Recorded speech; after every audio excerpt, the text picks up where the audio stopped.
बिस्मिल्लाहिर्रहमानिर्रहीम। प्रोग्राम इख्तिलाफ राय के साथ मैं फ़खार काज़ी। दुनिया मकाफ़ात अमल है, जो बोओगे वही काटोगे।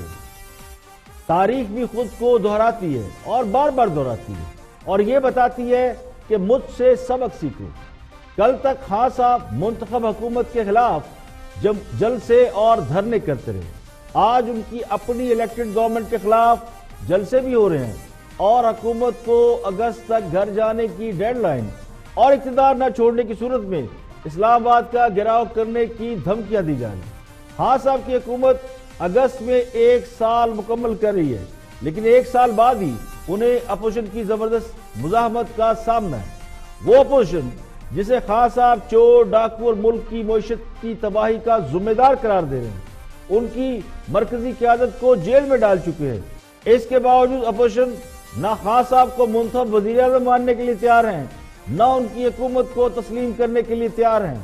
साल भर दबाव का शिकार रहने वाली अपोजिशन जमातें एक बार फिर मैदान सियासत में सरगर्म है और सबसे ज्यादा हैरान मौलाना फजलुर रहमान कर रहे हैं, जिन्होंने पेशावर की तारीख का सबसे बड़ा जुलूस निकाला और अब कोयटा में उनका मिलियन मार्च। अगर मिलियन मार्च नहीं तो भी इसकी तादाद बहुत मुतासर कुन नजर आती है। पाकिस्तान के चारों सूबाई दारुल हुकूमत, इनमें मुखालिफ जमातों का गलबा नजर आता है। खैबर पख्तूनख्वा में जहां पीटीआई की अपनी हुकूमत है, वहां भी मौलाना फजलुर रहमान ने बहुत बड़ा जलसा किया और इतना बड़ा जलसा करके हुकूमत को बेदस्तो पा कर दिया। अब कोयटा में भी उनका जलसा बहुत बड़ा जलसा था, लोगों की बड़ी तादाद इसमें शरीक थी। सिंध में पीपल पार्टी बदस्तूर राज कर रही है, जबकि पंजाब के दारुल हुकूमत लाहौर में अब भी मुस्लिम लीग नून का गलबा नजर आता है। हुकूमत से मुस्तफी होने के मुतालबे सारी अपोजिशन कर रही है, लेकिन इस्लामाबाद की तरफ मिलियन मार्च का ऐलान या इस्लामाबाद की तरफ मार्च का ऐलान मौलाना फजलुर रहमान के सिवा किसी ने नहीं किया। और लगता यूं है कि अफरादी कुव्वत के लिए अपोजिशन जमातों का सारा जोर मौलाना फजलुर रहमान पर होगा और इसका उन्होंने मुजाहरा भी करके दिखा दिया।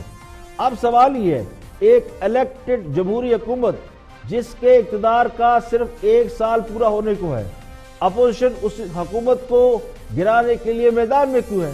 कल खां साहब जब जमहूरी हुकूमत गिराने चले थे तो हमने उनकी मुखालफत की थी। आज अपोजिशन खां साहब की हुकूमत गिराने की कोशिश करेगी तो भी उसकी हिमायत नहीं की जाएगी। बादी नजर में मुस्लिम लीग नून और पीपल पार्टी तहरीक के जरिए हुकूमत गिराने के हक में नहीं है, लेकिन हुकूमत के इंतकामी रवैये की वजह से वो भी सड़कों पर निकलने के लिए तैयार नजर आते हैं। 1 साल के दौरान अपोजिशन हुकूमत के किसी काम में आड़े नहीं आई, इसलिए हुक्मरान जमात ये भी नहीं कह सकती कि उन्हें किसी ने काम नहीं करने दिया, किसी इदारे ने हुकूमत को जरा सा काम करने से नहीं रोका। इसके बरक्स लगता यूं है कि हुक्मरान जमात को डिलीवर करने में ज्यादा दिलचस्पी नहीं है। सारा जोर अपोजिशन को अवाम की नजरों में डिस्क्रेडिट करने पे लगा दिया गया है। अगर हुकूमत 1 साल में कारकर्दगी पर जरा सी भी तवज्जो देती, अपोजिशन अवाम को इस तरह बाहर नहीं निकाल सकती थी जैसा कि आज अवाम को बाहर निकालने में कामयाब हो रही है। बेहतर तो ये होता कि हाँ सब सियासी कुव्वतों को साथ लेकर चलते और अपनी परफॉर्मेंस से अवाम को मुतमईन करते। अभी तो एक और मसला है और वो मसला ताजरों और कारोबारी तबके का है। उनके लिए शनाख्ती कार्ड की जो शर्त लगाई गई है और टैक्सों का है, अगर ये मसला हल ना हुआ तो उन्होंने भी अगस्त में हड़ताल की धमकी दे रखी है और वो लोग भी जल्द सड़कों पर निकल सकते हैं। प्रोग्राम में और मौजूद शामिल हैं, देखते हैं हाईलाइट। इस मुल्क पे बेनज़ीर भुट्टो ने एक जुल्म किया था, एक गवाल मंडी के एवरेज माइंडेड आदमी को, कारोबारी आदमी को, जो मार्शल का आदमी था, जिसका कुछ भी नहीं था, उसको लीडर बना के चली गई। उसके साथ ऐसा गड्ढा लगाया, अड्डा लगाया।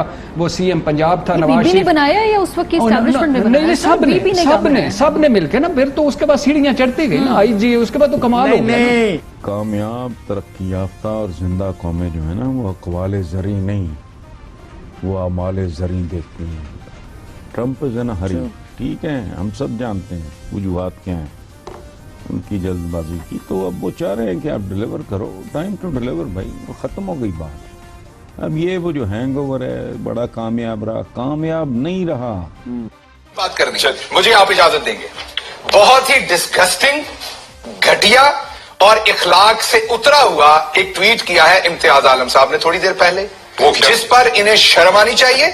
इन्होंने मेरे प्राइम मिनिस्टर की एक घटिया तस्वीर बनाकर एक हमारे ब्रदरली इस्लामिक कंट्री के जो किंग हैं या किंग के बेटे उनके साथ, प्रेसिडेंट ट्रंप के साथ ट्वीट की है। इन्हें शर्म आनी चाहिए। ये बीच में इरफान सिद्दीकी, हमारे दोस्त इरफान सिद्दीकी के बारे में ये झक मारने की क्या जरूरत क्या थी? ये की किसने है? ये वारदात आइडेंटिफाई होना चाहिए। ये वारदात इरफान सिद्दीकी के साथ नहीं हुई, ये वारदात पीटीआई के साथ हुई है। बिल्कुल सब भाई आप 188 जो कि ये है क्या कहते हैं सेक्शन 144 की खिलाफ वर्जी है, उस पे आप इरफान सिद्दीकी, और इरफान सिद्दीकी ने बाय द वे करप्शन लुटेरे कहा, जो कि एक साल से हम वही पुरानी केसेट सुनते आ रहे हैं। जाहिर है वहां पर अवाम जो है वो जोश में भी है, अच्छी बात है। लेकिन रुमीना साहब, मैं कथा कलामी की माजरत, वो आप लोग जब ये कहते हैं ना वही पुरानी बातें, वही कैसेट दोबारा चलाते हैं, वो कुछ गाने जो होते हैं वो सदाबहार होते हैं, उस पे चाहे 10 साल बाद ही क्यों ना लगाए जाएं, वो लोग फिर भी झूमते हैं उसके ऊपर। तो ये कोई ऐसा गाना तो नहीं है कि लोग ठीक है, लेकिन और अब कुछ खबरें आपके साथ शेयर करते हैं। सुप्रीम कोर्ट ने कहा है कि इस जाली दस्तावेजात पर नैब को कार्रवाई का मुकम्मल इख्तियार हासिल है। जाली दस्तावेजात के मुकदमे के दौरान सुप्रीम कोर्ट के जज असमत सईद ने रिमार्क दिए कि नैब कवानीन के तहत जाली दस्तावेजात पर 14 साल कैद की सजा हो सकती है। एक मुकदमे की समाअत के दौरान नैब के वकील का कहना था कि पंजाब पब्लिक सर्विस कमीशन के इम्तिहान में जाली मेरिट लिस्ट बनाई गई और 272 में से 28 अफराद को बगैर दरखास्त दिए आखिरी फहरिस्त में शामिल किया गया।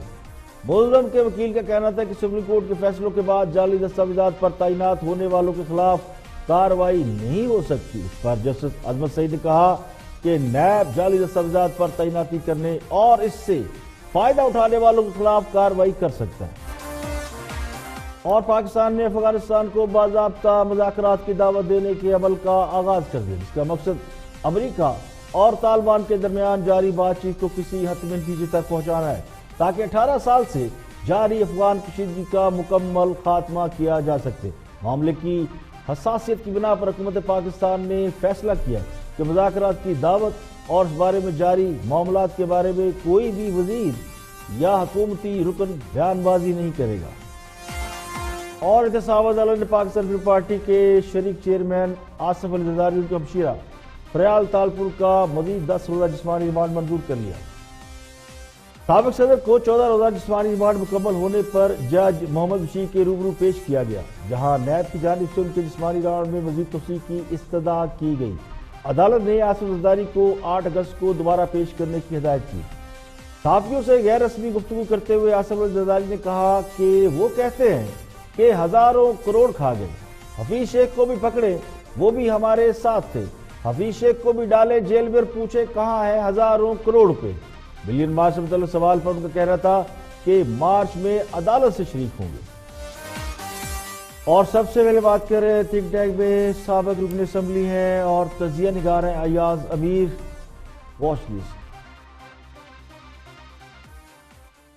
जिनका बंगला तहवील में, सरकारी तहवील में ले लिया गया है। अब हम ये जानने की कोशिश करेंगे कि क्या घेरा वाकई सबके गिर्द तंग होगा, सिर्फ मुंजमद करने तक ही बात रहेगी या आगे ऑक्शन भी होगी। परवेज मुशर्रफ साहब के अगेंस्ट भी आए हुए हैं ऐसे अहकामात 2016, 17, 18 में, तो आपको लगता है बात आगे बढ़ेगी? देखिए, ये बड़ी बड़ी चीजें हुई हैं। जो इसाक डार का जो है बंगला यहाँ पे गुलबर्ग 3 में, उसको भी तहवील में ले लिया। पर जब आप इतने ये बड़े काम कर रहे हैं, ये बीच में इरफान सिद्दीकी, हमारे दोस्त इरफान सिद्दीकी के बारे में ये झक मारने की क्या जरूरत क्या थी? ये की किसने है? ये वारदात आइडेंटिफाई होना चाहिए। ये वारदात इरफान सिद्दीकी के साथ नहीं हुई, ये वारदात पीटीआई के साथ हुई है। बिल्कुल सब भाई आप 188 जो कि ये है क्या कहते हैं सेक्शन 144 की खिलाफ वर्जी है, उस पे आप इरफान सिद्दीकी, और इरफान सिद्दीकी ने बाय द वे जवाब ठीक दिया है।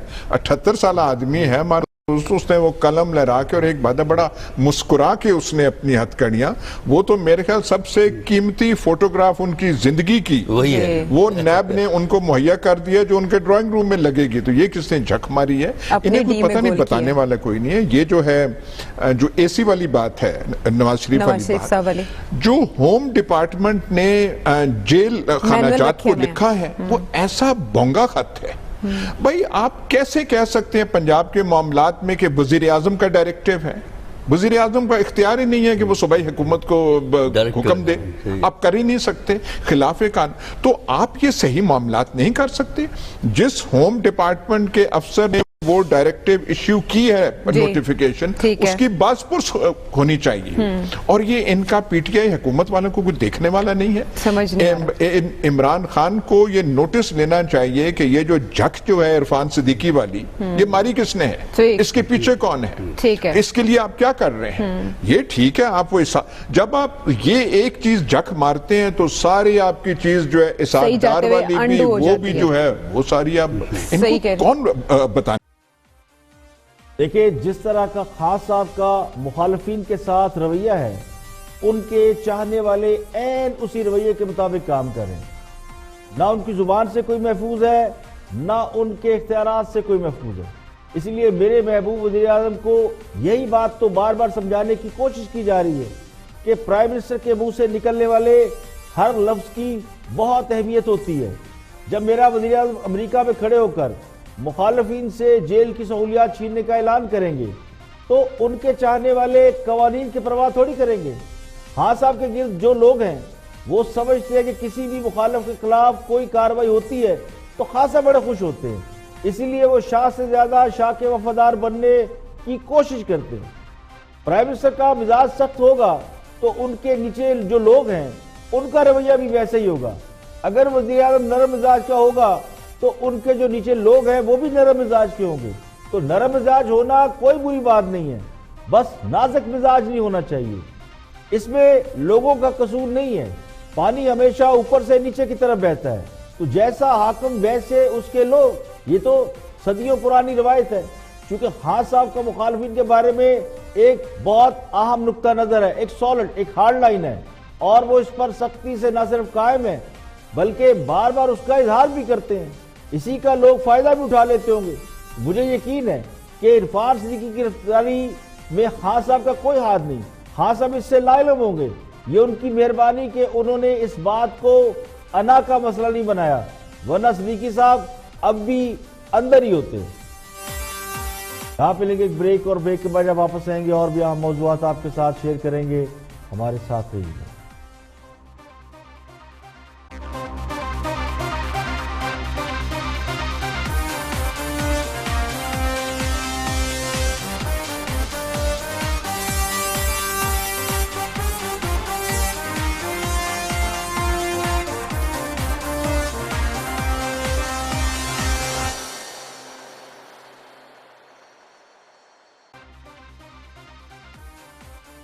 Welcome back. आप देख रहे हैं प्रोग्राम इख्तिलाफ राय और मैं इफ्तिखार काज़मी। ब्रेक के बाद हाजिर खिदमत है।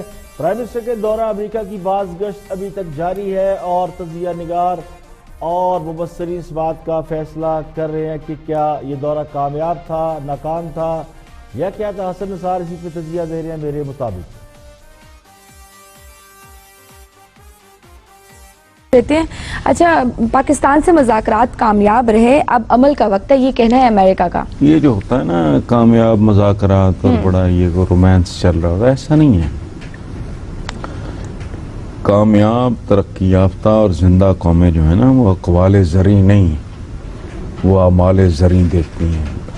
ट्रम्प इज़ इन अ हरी, ठीक है, हम सब जानते हैं वजूहात क्या हैं उनकी जल्दबाजी की। तो अब वो चाह रहे हैं कि आप डिलीवर करो, टाइम टू डिलीवर भाई, वो ख़त्म हो गई बात। अब ये वो जो हैंगओवर है, बड़ा कामयाब रहा, कामयाब नहीं रहा, ना नाकाम है ना कामयाब है। देखो मैंने ये दौरे से कोई मेरा ख्याल है कोई हफ्ता पहले की बात है, 10 दिन, अपने रिपोर्ट कार्ड में मैंने कहा था कि अमेरिका और पाकिस्तान दोनों मुल्कों की अपनी अपनी ज़रूरियात हैं। उनकी शिद्दत में फ़र्क हो सकता है, नौइयत में फ़र्क है, लेकिन अपनी अपनी उनकी ज़रूरियात हैं। सो इन्हें आपस में मामला करना पड़ेगा। ये कोई 1.5 हफ्ता पहले, ये स्टोर से पहले मैंने कहा था, गिव एंड टेक होगा। गिव एंड टेक, इसके अलावा जिंदगी है कुछ नहीं। And specially when it comes to a super power, देखो ना उसकी एरोगेंस का अंदाजा लगाओ ना। वो क्या कहता है कि अफगानिस्तान, वो ठीक कहता है, बिल्कुल उसमें झूठ कोई नहीं है, बड़क नहीं है। वो कहता मैं 1 करोड़ बंदा 12 नहीं चाह रहा, वरना अफगानिस्तान क्या है, मैं चाहूं तो मैं एक हफ्ता में उसको ठीक है। एक और हमारे बरादर इस्लामी मुल्क के बारे में उसने कहा था कि हमारे बगैर 4 हफ्ते नहीं गुजारते। रियलिटीज जिंदगी की ये हैं। सो कामयाब दौरा था या नाकाम था, तो दरमियाना था कि हिट था कि सुपर हिट था, इसका फैसला होगा आने वाले दिनों में। अगर हम डिलीवर करने में कामयाब हो जाते हैं तो माशाल्लाह आपका दौरा बहुत अच्छा होगा। अगर दौरा हो चुका है माँ, अब ना देखो, अभी कल की बात है, चंद महीने पहले की बात है, इसी ट्रंप ने नवाज शरीफ के बारे में कहा था टेरिफिक गाय। अब उसको पता नहीं, वो टेरिफाइड गाय बेचारा घर की रोटी को तरस रहा है, उसको डर है उसका एसी न छिन जाए, उसका फ्रिज न छिन जाए, उसका टीवी न छिन। किधर गया वो टेरिफिक? यहाँ कोई किसी का कुछ नहीं है। ये बैनुल-अक़वामी ताल्लुकात में याद रखो, या मैं कहते बरादर इस्लामी ने एक दूसरे के साथ क्या किया है, पूरी तारीख उठा के देख लो, मैंने लिखी है तारीख। तो इस तरह के रोमांस में नहीं रहा करते, डिलीवर करो भाई, करके दिखाओ। लेवल पे ये ताल्लुकात, हुक्मरान जमात का जो सबसे बड़ा प्रॉब्लम नजर आता है वो ये है कि वो फिल्म के ट्रेलर को ही फिल्म की कामयाबी समझकर जश्न मनाने लग पड़ते हैं। घर और नौकरियां दे या न दे, मगर 50 लाख घरों और 1 करोड़ नौकरियों के ऐलान को ही कामयाबी मान लिया गया है। इसी तरह खान साहब के दौरा अमेरिका को भी कामयाब तस्वर कर लिया गया है, क्योंकि ट्रेलर बहुत अच्छा है। आधे लोग तो खान साहब के शलवार कमीज और पेशावरी चप्पल पहनकर व्हाइट हाउस जाने पर ही फिदा हो चुके हैं।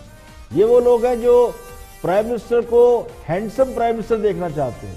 कनाडा और अमेरिका में रहने वाले पाकिस्तानी सिर्फ सुनना चाहते हैं कि उनका प्राइम मिनिस्टर हीरो लगता है। तो खान साहब तो हीरो हैं और हमेशा रहेंगे, इसमें किसी को शक नहीं होना चाहिए। वो हैंडसम भी हैं और इसी बात पर बहुत से लोग सदके और वारी भी जा रहे हैं। अब रही बात कि ट्रेलर अच्छा है तो फिल्म भी अच्छी होनी चाहिए। ये जरा मुश्किल काम है, क्योंकि ट्रेलर 2-2.5 मिनट का होता है, जबकि उसमें सारी अच्छी अच्छी चीजें पेश की जाती हैं। लेकिन फिल्म बड़ी लंबी होती है, 1.5-2 घंटे चलती है। तो अच्छी फिल्म बनाना जान जोखों का काम है। अमेरिका के साथ ताल्लुकात की असर नो तजवीज के ट्रेलर में जो बुलंदोबाग दावे और वादे हैं, अगर वो पूरे हो गए तो फिल्म हिट हो जाएगी, बल्कि सुपर हिट हो जाएगी। लेकिन ये आसान काम नहीं है कि तालिबान को अफगान हुकूमत और अमरीकियों के साथ एक मेज पर बिठाया जाए। तालिबान अमेरिका से भी मुज़ाकरात के लिए तैयार हैं और खान साहब से भी मिलने के लिए तैयार हैं, लेकिन अफगान हुकूमत के साथ बैठने को तैयार नहीं। अब ये तो क्लाइमेक्स में पता चलेगा। लेकिन मेरा गुमान ये है कि चाहे ये फिल्म कामयाब हो या नाकाम हो, अमेरिका से ताल्लुकात खराब नहीं होंगे, क्योंकि अमेरिका आपको अपने इन्फ्लुएंस से बाहर कभी नहीं निकलने देगा। इसमें उसका अपना मफाद है। अब हो सकता है कि ट्रेलर ही चले, फिल्म रिलीज ही ना हो। और आगे बढ़ते हैं, वज़ीर पंजाब के तर्जुमान शहबाज गिल नाराज हुए एक बात पे, और बात बड़ी अहम है कि प्राइम मिनिस्टर के हवाले से एक कार्टून ट्विटर पे शेयर किया गया। किसने किया, क्यों किया, शहबाज गुल क्या कहते हैं या शहबाज गिल क्या कहते हैं, जरा देखते हैं। बात करनी, मुझे आप इजाजत देंगे। बहुत ही डिस्गस्टिंग, घटिया और इखलाक से उतरा हुआ एक ट्वीट किया है इम्तियाज आलम साहब ने थोड़ी देर पहले, जिस पर इन्हें शर्म आनी चाहिए। इन्होंने मेरे प्राइम मिनिस्टर की एक घटिया तस्वीर बनाकर एक हमारे ब्रदरली इस्लामिक कंट्री के जो किंग हैं या किंग के बेटे, उनके साथ, प्रेसिडेंट ट्रंप के साथ ट्वीट की है। इन्हें शर्म आनी चाहिए। ये जो गंदगी अपने दिमाग में सोचते हैं, ये ट्विटर के ऊपर भी कर देते हैं, और उसके बाद यहां पर बैठकर इतनी मुअज़्ज़ज़ भाषण देते हैं डेमोक्रेसी के, रवैये बदलने के, और पता नहीं क्या करने के। तो सदीकी साहब के रेफरेंस, 1 मिनट मुझे बात, ये मेरे दिल के बड़े करीब है ये बात, मैं आपको बता दूं। इम्तियाज आलम साहब, आपको शर्म आनी चाहिए ऐसे घटिया ट्वीट करने की, जिसमें आप अपने एक ब्रदर आनी चाहिए स्ट्रेन करने की। अगर मैं उसके ऊपर बात करूं तो ये बिठाया हुआ आदमी को ये मैं आपको गालियां दे रहा हूँ। ये आपका ट्वीट है, ये आपको शर्म नहीं आनी चाहिए। आप इस ये ट्वीट मैं गालियां दे रहा हूँ। मेरा तो आपके साथ बैठना तौहीन है। आप जैसे बदतमीज इंसान के साथ मेरा तो बैठना तौहीन है। आप बदतमीज हैं। आप मेरे से उम्र में बड़े हैं, ये ठीक है, लेकिन आप बदतमीज हैं। डॉक्टर शहबाज, आप बदतमीज हैं। डॉक्टर ये आपकी औकात, ये आपकी करतूत है। आप बदतमीज हैं, आप बदतमीज हैं। ऑफिस होते हुए इम्तियाज आलम सर ये क्या ट्वीट आप बकवास कर रहे हैं। मुझे शर्म आती है कि हम आप जैसों को स्कॉलर और आप अपने प्राइवेट को ऐसे कहते हैं। भाई इम्तियाज आलम सर ये क्या ट्वीट है? ये क्या पूछें क्या ट्वीट है? इम्तियाज आलम भाई देखिए इन्हें कोई शर्म नहीं है, मैं इस पर कोई बात नहीं करूंगा, आपके प्रोग्राम पे हिस्सा नहीं है। और वो ये है इनका जवाब दें, इनको जवाब देना अपनी करतूत का। अच्छा ठीक।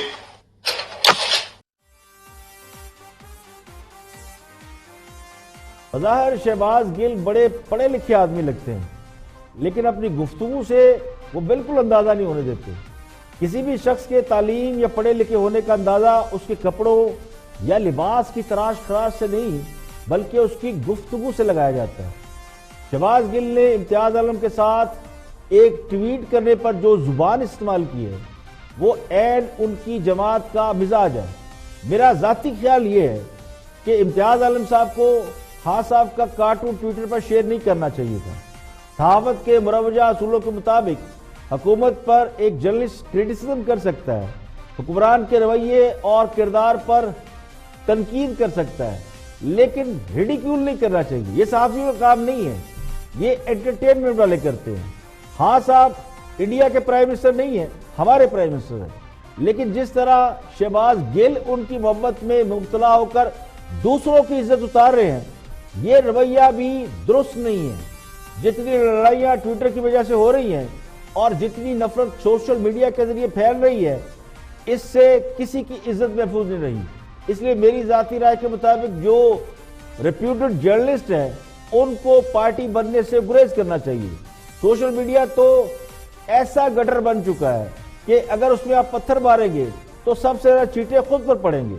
वैसे भी जो हमारे दोस्त हैं पीटीआई के लोग, वो सोशल मीडिया को ही असल मैदान जंग समझते हैं।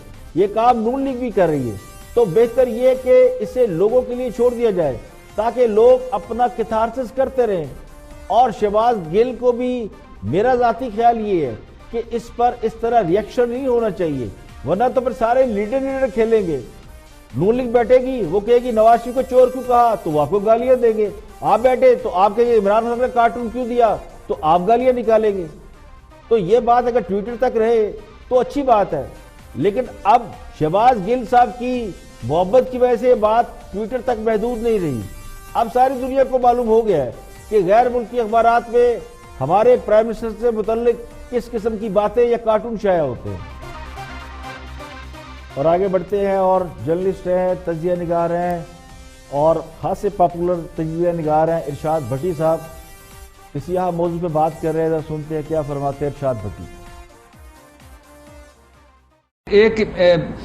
इस मुल्क पे बेनज़ीर भुट्टो ने एक जुल्म किया था। एक गवाल मंडी के एवरेज माइंडेड आदमी को, कारोबारी आदमी को, जो मार्शल का आदमी था, जिसका कुछ भी नहीं था, उसको लीडर बना के चली गई। उसके साथ ऐसा गड्ढा लगाया, अड्डा लगाया। वो सीएम पंजाब था, नवाज शरीफ ने बनाया या उस वक्त की एस्टैब्लिशमेंट ने बनाया? नहीं, सबने मिलकर ना। फिर तो उसके बाद सीढ़ियां चढ़ती गई ना आईजी, उसके बाद तो कमाल हो गया। अच्छा, फिर इसके बाद आज बीबी के तोड़ के तौर पे बनाया। आज जो इमरान खान साहब क्या कर रहे हैं, आज इमरान खान साहब एक और जो 28, जिसकी बड़ी खूबसूरत 28 tweet average per day Maryam Nawaz जो करती हैं, जो इस मुल्क में जो इसकी अब वैल्यू कोई नहीं। बड़ा इस मुल्क में अब वैल्यू कोई नहीं कि कोई बंदा झूठ डिक्लेयर्ड झूठा हो, उसकी कोई वैल्यू नहीं। डिक्लेयर्ड जालसाज हो, उसकी कोई वैल्यू नहीं। डिक्लेयर्ड वो कौन सा फॉन्ट था, कैलबरी फॉन्ट, डिक्लेयर्ड ट्रस्टेड झूठी, जिसका कोई गुर्बत से तल्लक नहीं, अवाम से कोई तल्लक नहीं, जिसकी दो ख्वाहिशें हैं कि ये जो पीएम हाउस है इधर तक पहुंचना और वाले साहब को बाहर निकालना। इसके अलावा कोई तल्लक नहीं। अब उसको ये इमरान खान साहब और इसकी इमरान खान ने उसकी जो सारी मैनेजमेंट मिल के वो उसको लीडर बनाने को खुदा के लिए ये ना करें, इनको दें। ये गवाल वो जो मंडी वाला था मंडी बहावुद्दीन वो भी करना चाहिए था, फैसलाबाद करना चाहिए था। कंटेनर्स मत लगाएं, रास्ते मत रोकें, इनको आज़ादी इज़हार होना चाहिए। और दूसरी बात है, इमरान खान साहब को खुद निकलना चाहिए, ये चीज़ों को करना चाहिए। ये नोटिस पे नहीं चलते मुल्क। वो चौधरी निसार ने मरियम को कहा था एक मरतबा कि ट्विटर पे हुकूमतें नहीं चलती। इमरान खान साहब, ट्विटर पे हुकूमतें नहीं चलती। आपको फील्ड में आना पड़ेगा, आप फ्रंट फुट पे आए। आपको आपके 5-7 बंदे जो उनके इर्द गिर्द घेरा डाले अभी फ्रंट फुट पे नहीं खान साहब, इतने तो फ्रंट फुट पर आप क्या चाहते हैं कि ग्राउंड से? अच्छा, वो जो आखिरी बात है वो 18वां गेयर गुस्से में है। इमरान खान साहब को अब अल्लाह ने ही is a prime minister of Pakistan, Allah ने नवाज दिया है। अब तो ट्रंप भी उसको अजीम क़यादत कह चुका है, ट्रंप भी उसको कह चुका है कि ट्रंप भी कह चुका है कि ताकतवर तरीन, ट्रंप भी कह चुका है कि ये करप्शन के खिलाफ कामयाब हो जाएगा, ट्रंप भी कह चुका है कि ये ग्रेट एथलीट है, ट्रंप भी कह चुका है कि इसके बगैर में निकल नहीं सकता, ट्रंप भी कह सकता है ये और पाकिस्तान में लेके चलूंगा, ट्रंप भी कह सकता है कि अफगानिस्तान के बगैर इसके मैं नहीं निकल सकता। तो अब अगर ट्रंप कह चुका है तो ट्रंप का पत्ता चल चुका है, तो अब इन गरीबों को, इन छोटे मोटे कीड़ों मकोड़ों को इनको जाने देना। अब ये गुफ्तगू का मेयार है, यानी 3 बार के प्राइम मिनिस्टर के हवाले से जो गुफ्तगू की जा रही है वो अगर 1 बार के प्राइम मिनिस्टर से की जाए तो फिर लड़ने के लिए आ जाते हैं। कुछ अकल से पैदल लोगों का ख्याल ही है कि मरियम नवाज खान साहब की वजह से लीडर बन रही है, और इन्हीं का इस्तेदलाल है कि खान साहब बहुत बड़े लीडर हैं, बाकी सब कीड़े मकोड़े हैं। यानी खुशामद तो एक तरफ रही, बात तकब्बर तक पहुंच गई है, और अल्लाह को तकब्बर बिल्कुल पसंद नहीं है। खान साहब को अल्लाह ने इज्जत दी है, उन्हें हाकिम बनाया है, लेकिन उनके हमायती उन्हें जबरदस्ती चने के झाड़ पर चढ़ने की तरकीब दे रहे हैं। खान साहब को अच्छी तरह इल्म है कि अगर नवाज शरीफ उन्हें धरने से रोक देते, टीवी पर उनकी तकरीरों का ब्लैकआउट करा देते, अखबारात में उनका बाइकाट कराते, तो खान साहब वहां ना होते जहां इस वक्त बैठे हैं। ऐसा शख्स जिस पर आपने माफिया होने का इल्जाम लगाया, उसने आपको किसी भी काम से नहीं रोका। मीडिया खरीदने का इल्जाम लगाया तो उसने आपका बिल्कुल ब्लैकआउट नहीं कराया। तो उसके लिए क्या मुश्किल था कि वो मुखालिफिन को खांसने तक न देता। मगर वो नवाज शरीफ हैं जिन्होंने किसी के जमहूरी हक को सलब नहीं किया। आज तो अपोजिशन के जलसे और रैलियां भी रोकी जा रही हैं, ब्लैकआउट भी किए जा रहे हैं। तो असल माफिया कौन है? सवाल ये है, अगर नवाज शरीफ को बेनजीर ने लीडर बनाया तो फिर ये पूछा जाएगा खान साहब को किसने लीडर बनाया। तो कभी ये इल्जाम लगाते हैं आप कि नवाज शरीफ एस्टेब्लिशमेंट की नर्सरी में पलकर जवान हुए। हम तो यही सुनते रहे हैं कि नवाज शरीफ को ज़िया-उल हक सियासत में लेकर आए, और ये तारीखी हकीकत भी है। आज तारीख से लाइव तजिया निगार ये दावे कर रहे हैं कि बेनजीर भुट्टो ने नवाज शरीफ को लीडर बनाया। तो हकीकत ये है कि कोई किसी की वजह से लीडर नहीं बनता, अपनी खूबियों से लीडर बनता है। इक़्तिदार जिसके नसीब में होता है उसे ही मिलता है। बेनजीर भुट्टो की सारी जद्दोजहद मार्शल्लाह लगाने वाले और उनकी बाकियात के खिलाफ रही है। अब जो भी उस तरफ खड़ा था, चाहे वह नवाज शरीफ क्यों ना हो, वो बेनजीर की मुखालफत का निशाना बने। आज भी सिचुएशन वही है, फर्क सिर्फ ये है कि आज नवाज शरीफ उधर नहीं इधर खड़े। यहाँ पे लेके ब्रेक, और ब्रेक के बाद जब वापस आएंगे तो साबिक गवर्नर पंजाब और पीपल्स पार्टी के रहने वाले लतीफ खोसा से बात करेंगे। हमारे साथ होंगे लतीफ खोसा, एक ब्रेक के बाद हमारे साथ होंगे।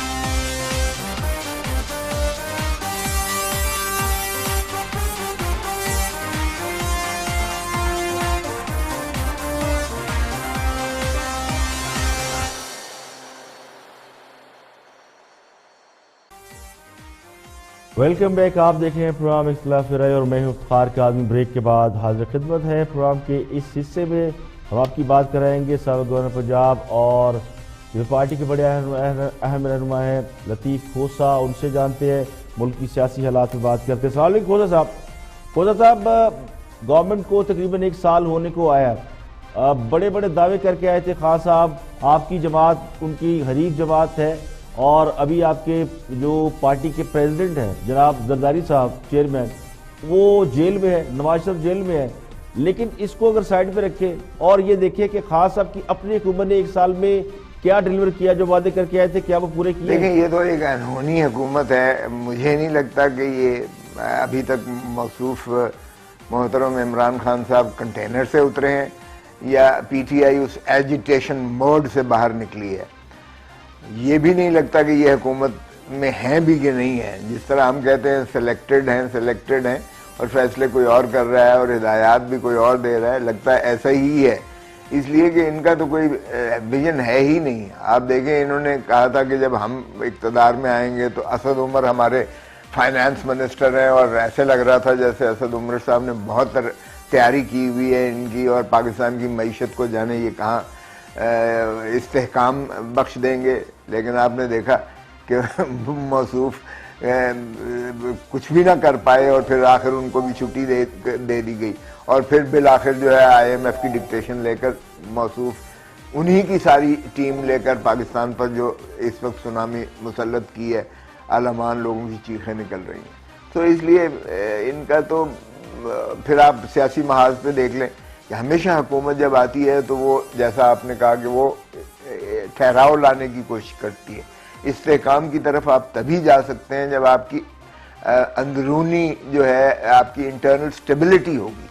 अगर आपकी इंटरनल स्टेबिलिटी नहीं होगी और आपके अपने मुल्क के अंदर एक टर्मोइल और टर्बुलेंस होगी, एक ऐसी हैजानी कैफियत होगी, तो बाहर वाला कुछ पागल है कि आपके पास इन्वेस्टर आएगा और आपके मुल्क में जो है कोई इन्वेस्टमेंट करेगा। तो आप देख लीजिएगा कि ना अंदरूनी महाज पर और ना ही बैरूनी महाज पर। अब आप देखें कि एक तरफ इंडिया है, उससे भी आप मुतहारिम हैं, एक तरफ अफगानिस्तान है, उससे भी आपके कोई खुशगवार ताल्लुकात नहीं है, दूसरी तरफ आप चले जाइएगा ईरान है, ईरान से भी आपकी जो है कोई ऐसे खुशगवार इतने मामलात नहीं हैं आपके जा रहे हैं। तो आप फिर अमेरिका के साथ भी जिस तरह से अमेरिका आपको बार बार डू मोर के वो जो आपको खास दौरा करके अमेरिका का और बड़ा कामयाब दौरा है खुशा साहब, उस पर भी बात करेंगे। लेकिन आप ये बताइएगा कि ये जो हुकूमत ने अपना विजन दिया था, एक आता जी नौकरियां देंगे, 1 करोड़ नौकरियां देंगे, 50 लाख घर देंगे, और भी बड़े वादे किए थे, तो एक साल में कोई चंद एक वादे पूरे किए? ये किसी महाज पर भी इस हुकूमत की ना कोई तैयारी लगती है, ना कोई विजन लगता है, ना कोई इनकी इदराक है, ना इनको समझ है। और ये सिर्फ तसादम की तरफ ले जाकर इनका एक ही एजेंडा है। कोई इनसे सवाल कर लें, कहते हैं ये चोर है। कोई इनसे सवाल करें, कहते हैं जी ये पहले जिम्मेवारी जो है पिछली हुकूमतों की है, हमारा बस में नहीं है। अरे बाबा, साल हो गया, खुदारा निकलो उस रट से, अपना बताओ लोगों को, आवाम को।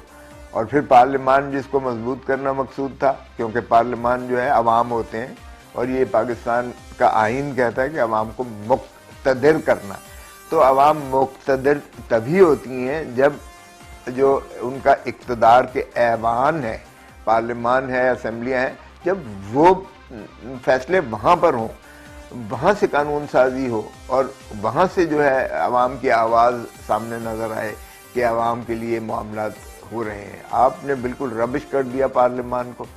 तो मैं समझता हूँ कि ये बिल्कुल भी किसी समत से भी देख लीजिएगा तो पीटीआई की हुकूमत 1 साल के अंदर इतनी बुरी तरह नाकाम हुई है, और ना कोई इनका विजन है और ना इनके पास कोई रोड मैप है कि मुल्क को किस तरह इन्होंने जो है एक मईशत के इस जो भूचाल में दफन करते जा रहे हैं, कैसे निकलना है। गुर्बत की दहलीज में जो आवाम को धकेलते चले जा रहे हैं, उसमें से कैसे निकालना है। करोड़ नौकरी तो एक तरफ रह गई भाई, नौकरियां बचाओ सही, आप करोड़ों की तादाद में, लाखों की तादाद में उनको बेरोजगार कर रहे हो।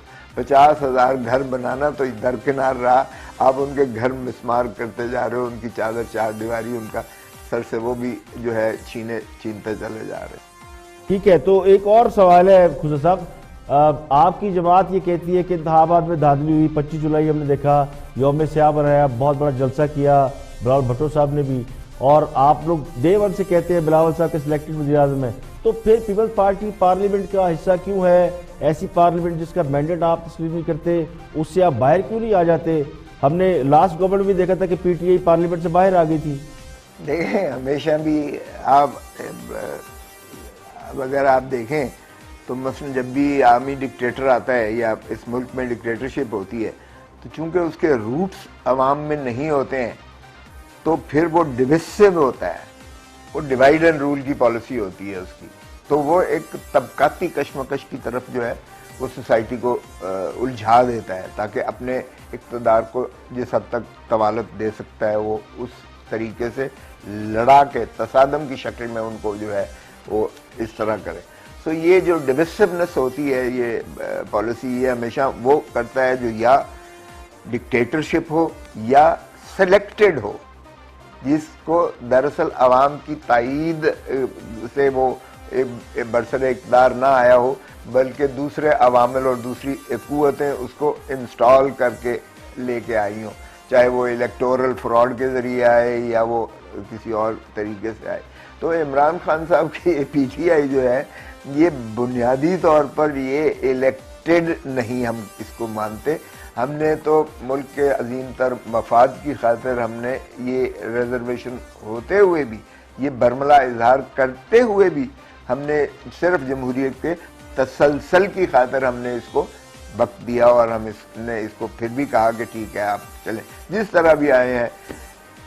लेकिन इन्होंने, बिल्कुल आपने ठीक कहा, इन्होंने चूंकि ये फेस नहीं कर सक रहे अवामी मसाइल का, इनके पास कोई इदराक नहीं है, कोई हल नहीं है, इतनी ज़्यादा इन्होंने महंगाई और बेरोज़गारी का पाकिस्तान पर सुनामी मुसल्लत कर दी है।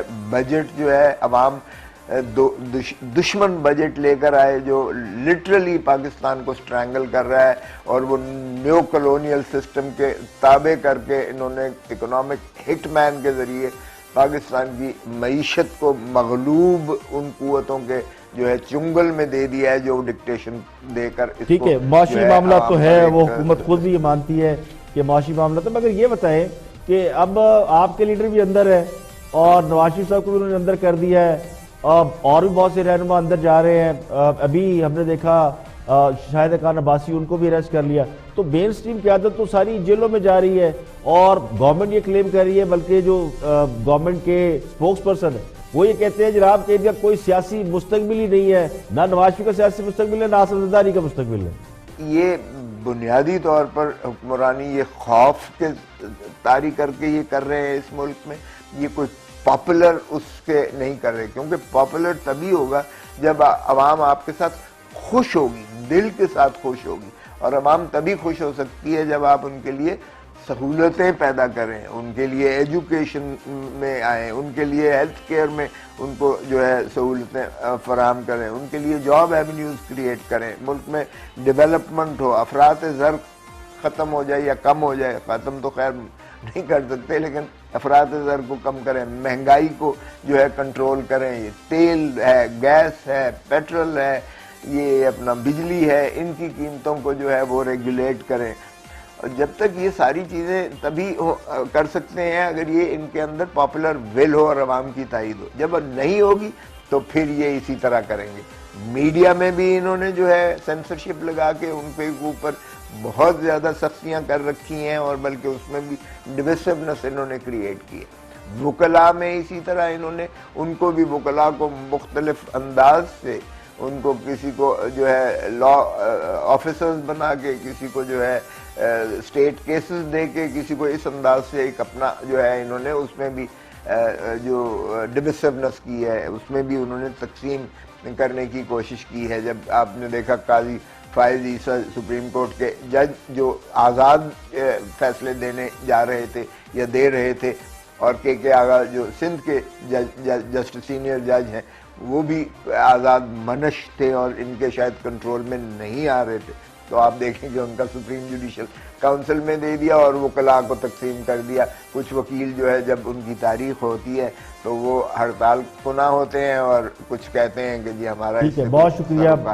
खोसा साहब, वक्त की कमी है, आप हमारे साथ मौजूद थे और बड़े अहम मामला पे लतीफ़ खोसा साहब से हमने बात की, उनसे मज़ीद भी बात होती रहेगी। और अब कुछ बात करते हैं कि इतलात ये हैं कि बहुत से साफ़ियों को और एंकर्स को गिरफ्तार किया जाएगा। इसी पे बात करें मंसूर अली खान, PTI की हम रहनुमा शानजा गुलजार उनके साथ। Watch this.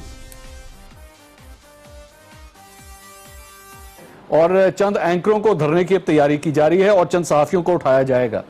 मैं सिर्फ, मेरा जो पॉइंट रेस करने का मकसद यह है कि ये डर आखिर हुकूमत क्यों पैदा कर रही है। आप लोगों ने अमेरिका का बड़ा जबरदस्त दौरा किया, मैं बिल्कुल ऑनर खान साहब की तारीफ करूंगा। इट वॉज अ सक्सेसफुल दौरा, चाहे वो अमेरिकन पॉइंट ऑफ व्यू से हो या पाकिस्तानी पॉइंट ऑफ व्यू। ये कौन शख्स है जो इमरान खान साहब की अगर कहीं पे कोई अच्छा काम होता भी है, कोई थोड़ी बहुत पॉपुलैरिटी आती भी है, तो उसको भी डेंट करने की कोशिश करता है? थोड़ी बहुत पॉपुलैरिटी आपको बहुत मजे का टर्म है, बट चले लेट इट पास। देखिए, जो आपसे बात की बिल्कुल सही है। सदाकत साहब का इंटरव्यू मैंने कल देखा नहीं, ना मुझे मालूम है कि जो आपने कहा गली कूचों में खबर है। मैं आपको सिर्फ ये बता सकती हूँ कि अगर ये जिस तरह इंटीरियर मिनिस्टर साहब का मैं आपको कोट करी कि उन्होंने कहा कि जिसने भी अरेस्ट किया he is not a friend to the prime minister, इससे ज्यादा स्ट्रॉन्ग स्टेटमेंट नहीं हो सकती आपके मुल्क के इंटीरियर मिनिस्टर से। अगेन आई रिक्वेस्ट इस पर थोड़ा सा इंतजार कर ले, बिकॉज इतना 24 घंटे गुजरे इस अरेस्ट को। और ये तो मैं आपको बता दूं कि जो DC Islamabad who is in charge of these arrest, उसमें एक ये जो ऑर्डर इशू हुआ है वो तमाम इस्लामाबाद के तमाम रेजिडेंसेस के लिए हुआ है, सिर्फ एक घर के लिए नहीं हुआ। क्योंकि ये थोड़ा सा अजीब होगा ये बात तस्लीम किसी के लिए भी करना, आपके लिए भी, यूर जर्नलिस्ट, आपको तो मुझसे ज्यादा चीज मालूम है कि डीसी इस्लामाबाद एक अरेस्ट को ऑर्डर देगा और बाकी किसी को नहीं। जो जो इस कानून की अगर वायलेशन में है तो सिर्फ एक बंदे को अरेस्ट करेंगे। हाँ, अगर आप इनको, अब फॉर एग्जांपल आप कह रही जर्नलिस्ट कम्युनिटी के हैं, पीएमएलएन कह रही है ये उनके एडवाइजर हैं, तो पहले यह भी तो फैसला हो जाए कि पीएमएलएन को टारगेट करें कि मीडिया को। इसलिए बेहतर ये होगा कि इसको एक टारगेट ऑपरेशन ना देखा जाए, ये एक लीगल प्रोसीजर है, इसको अपने एंड तक ले जाने दिया जाए। मेरी यही एडवाइस। सवाल ये है कि जिस रोज पीटीआई के रहनुमा सदाकत अब्बासी ने यह दावा किया था कि सहाफियों और एंकरों को गिरफ्तार किया जाएगा, उनकी फहरिस्तें बन चुकी हैं और अगले रोज इरफान सिद्दीकी साहब को हथकड़ी डाल दी गई, तो फिर ये कैसे मान लिया जाए कि हुक्मरान जमात का इसमें कोई हाथ नहीं? अगर हुकूमत का इसमें कोई हाथ नहीं था तो फिर सदाकत अब्बासी साहब से पूछा जाए कि उन्होंने ये दावा क्यों किया। अगर किसी एंकर और सहाफी ने कानून की खिलाफ वर्जी नहीं की तो क्या उसे इसी तरह गिरफ्तार किया जाएगा जिस तरह इरफान सिद्दीकी को एक बेसरुपा इल्जाम में गिरफ्तार करके हुकूमत ने अपनी इज्जत कराई है? इससे पहले ही हुकूमत पर सेंसरशिप के इल्जामात लगाए जा रहे हैं। हाँ, सबको भी अमेरिका में जो सबसे बड़ा सवाल पूछा गया वो पाबंदियां, यानी मीडिया पर पाबंदियों के हवाले से था और इन्हीं सवालात से उन्हें खिफत उठाना पड़ी। क्या वो काफी नहीं था? तो मेरा ख्याल ये है, बल्कि मेरा गुमान ये है कि हाँ साहब की मीडिया से नाराजगी का उनके करीबी लोग फायदे उठाकर कहीं जाती बदले तो नहीं चुका रहे। आज के लिए इतना ही। कल फिर हाजिर होंगे मजीद खबरों, तबसरों, तजियों के साथ। प्रोग्राम इख्तिलाफ राय से इफ्तिखार काज़मी को इजाजत दें। अपना बहुत बहुत ख्याल रखिए।